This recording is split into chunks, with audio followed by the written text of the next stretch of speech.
പ്രിയപ്പെട്ട സഹോദരീ സഹോദരന്മാരെ, കേരളത്തിൽ ഏറ്റവും ഗൌരവതരമായ ഭരണരംഗത്ത് ഈ സമീപ ദിവസങ്ങളിൽ ചർച്ച ചെയ്യപ്പെട്ട ഭിന്നശേഷി അധ്യാപക സംവരണവുമായി ബന്ധപ്പെട്ടുള്ള വിഷയത്തിൽ സംസ്ഥാന ഗവൺമെന്റ് വിട്ടുവീഴ്ചയ്ക്ക് തയ്യാറായി പ്രശ്നപരിഹാരത്തിന് വേണ്ടി മുന്നോട്ട് വരുന്നു എന്ന വാർത്ത വന്നിരിക്കുന്നത് സ്വാഗതാർഹമാണ്.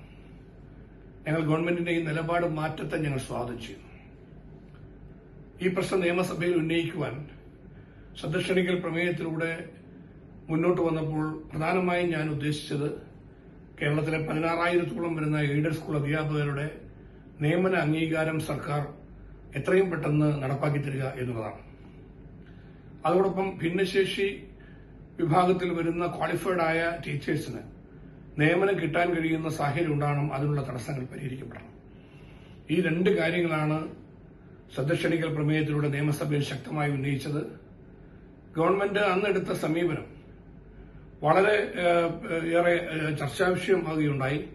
ബഹുമാനപ്പെട്ട വിദ്യാഭ്യാസ വകുപ്പ് മന്ത്രി പ്രശ്നങ്ങൾ പരിഹരിക്കുവാൻ വേണ്ടതായ ശ്രമങ്ങൾ നടത്തും എന്ന് നിയമസഭയിൽ അന്ന് പറഞ്ഞെങ്കിലും അതിനാധാരമായി അദ്ദേഹം ചൂണ്ടിക്കാണിച്ച കാര്യങ്ങളൊന്നും നമുക്ക് അംഗീകരിക്കാൻ പറ്റുന്നതായിരുന്നില്ല.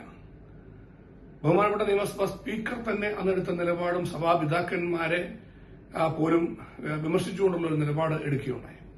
ഞങ്ങൾ അതിനെല്ലാം എതിരായി ശക്തമായ നിലപാടെടുത്തത് ഇത് തികച്ചും നീതിപൂർവമായ ഒരു ആവശ്യമാണ് എന്നുള്ളതുകൊണ്ടാണ്. ഏതായാലും അക്കാര്യത്തിൽ ബഹുമാനപ്പെട്ട മുഖ്യമന്ത്രി ഇടപെട്ടു എന്ന് മനസ്സിലാക്കുകയുണ്ടായി. ബഹുമാനനായ പൊതുവിദ്യാഭ്യാസ വകുപ്പ് മന്ത്രി ശ്രീ വി ശിവൻകുട്ടി പ്രശ്നപരിഹാരത്തിന് വേണ്ടിയുള്ള നീക്കങ്ങൾ നടത്തുന്നതായി അദ്ദേഹം തന്നെ അറിയിക്കുകയുണ്ടായി.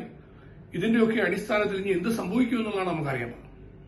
ഇവിടെ പ്രശ്നങ്ങൾ പരിഹരിക്കപ്പെടുകയാണെങ്കിൽ ഏറ്റവും സന്തോഷകരം. കഴിഞ്ഞ 4 വർഷക്കാലമായി പരിഹരിക്കപ്പെടാതെ കിടക്കുന്ന ഒരു പ്രശ്നത്തിൽ ഇപ്പോൾ ഒരു പരിഹാരത്തിലേക്ക് വരികയാണെങ്കിൽ അത് ഏറ്റവും നല്ല കാര്യമാണ്.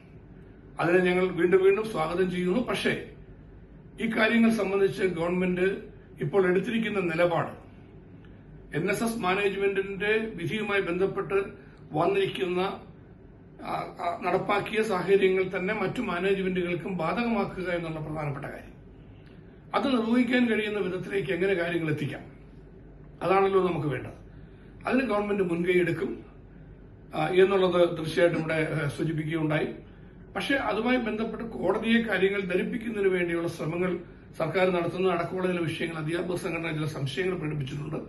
ഏതായാലും അത്തരം കാര്യങ്ങൾ കൂടി ദൂരീകരിക്കണം. ഏതായാലും അടഞ്ഞ ഒരു അധ്യായം തുറക്കാൻ കഴിഞ്ഞതിൽ MLA എന്ന നിലയിൽ എനിക്ക് സന്തോഷമുണ്ട്.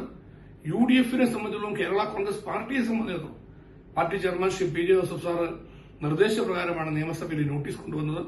ഉറങ്ങിക്കിടന്നിരുന്ന വിസ്മരിക്കപ്പെട്ട ഒരു പ്രശ്നത്തെ കേരളത്തിൽ തീപ്പന്തം പോലെ ചർച്ചയാക്കി മാറ്റുന്നതിലേക്കാണ് പിന്നീട് നമ്മൾ കാണുന്നത്. കേരളത്തിന്റെ ഭരണരംഗത്തിന്റെ കണ്ണു തുറപ്പിക്കുന്ന സാഹചര്യത്തിലേക്ക് കാര്യങ്ങൾ വന്നു. അപ്പോൾ അതുകൊണ്ട് തീർച്ചയായിട്ടും ഇതിന് മാറ്റത്തിന് വേണ്ടിയുള്ള വലിയ ഇടപെടലായി തീർന്നു എന്നുള്ളതിൽ ഒരു ജനപ്രതി എന്ന നിലയിൽ ചാരിതാർത്ഥ്യമുണ്ട്. പ്രതിപക്ഷ നേതാവ് ശ്രീ V.D. സതീശന്റെ നേതൃത്വത്തിൽ മുൻ പ്രതിപക്ഷ നേതാവ് ശ്രീ രമേശ് ചെന്നിത്തലയടക്കം ബഹുമാനനായ മുൻ UDF-ന്റെ ഉപനേതാവ് ശ്രീ P.K. കുഞ്ഞാലിക്കുട്ടി സാഹിബ് അടക്കം Kerala Congress party chairman Shri P. Joseph അടക്കം UDF-ന്റെ സമുന്നതരായ നേതാക്കളെല്ലാം ഈ വിഷയത്തിൽ പ്രശ്നപരിഹാരത്തിന് വേണ്ടി ശക്തമായ നിലപാടെടുത്തുകൊണ്ട് മുന്നോട്ട് വരാൻ തയ്യാറായി. കേരളത്തിലെ സഭാ മേലധ്യക്ഷന്മാർ പ്രകടിപ്പിച്ച ആശങ്കയും പ്രശ്നങ്ങളും അവരുന്നയിച്ച ന്യായമായ നീതിപൂർവമായ കാര്യങ്ങൾ വിവിധ എയ്ഡഡ് സ്കൂൾ മാനേജ്മെന്റുകൾ പുറപ്പെടുവിച്ച നിലപാടുകൾ ഇതെല്ലാം ഗവൺമെന്റ് തീർച്ചയായിട്ടും ഗൌരവമായി കണക്കിലെടുത്തു എന്ന് ഞങ്ങൾ വിലയിരുത്തുന്നു. ആ നിലയിൽ കാര്യങ്ങളാകട്ടെ എന്ന് ആശംസിക്കുന്നു. എത്രയും പെട്ടെന്ന് ഈ കാര്യത്തിൽ നിയമന അംഗീകാരം ഇരുവിഭാഗങ്ങൾക്കും മുഴുവൻ എയ്ഡഡ് സ്കൂൾ അധ്യാപകർക്കും ഭിന്നശേഷിക്കാരായിട്ടുള്ള ക്വാളിഫൈഡ് ടീച്ചേഴ്സും ഇരു കൂട്ടർക്കും കൊടുത്തുകൊണ്ട് ഇത് എത്രയും പെട്ടെന്ന് തൃപ്തികരമായ ഒരു പരിഹാരത്തിലേക്ക് വരുവാൻ ഗവൺമെന്റ് ഇപ്പോൾ ഓപ്പൺ ചെയ്തിരിക്കുന്ന ഈ ഒരു സാഹചര്യവും ഗവൺമെന്റിന്റെ നിലപാട് തിരുത്തിക്കൊണ്ട് മുന്നോട്ട് വരുന്ന പുതിയ സാഹചര്യങ്ങളും പ്രയോജനപ്പെടട്ടെ എന്നാണ് സൂചിപ്പിക്കാനുള്ളത്. അതിന് കഴിയുന്ന വിധത്തിൽ കാര്യങ്ങൾ പരിഹരിക്കുന്നതിന് ഗവൺമെന്റിന്റെ ഭാഗത്തുനിന്ന് ഇക്കാര്യത്തിൽ ആത്മാർത്ഥത ഉണ്ടാകണം എന്നുകൂടി ആവശ്യപ്പെടുകയാണ്. അത് നടക്കുമെന്ന വിശ്വാസത്തോടുകൂടി ഞങ്ങൾ ഇപ്പോൾ ഇക്കാര്യങ്ങളോടെല്ലാം പൂർണ്ണമായിട്ടും സഹകരിക്കും. Thank you.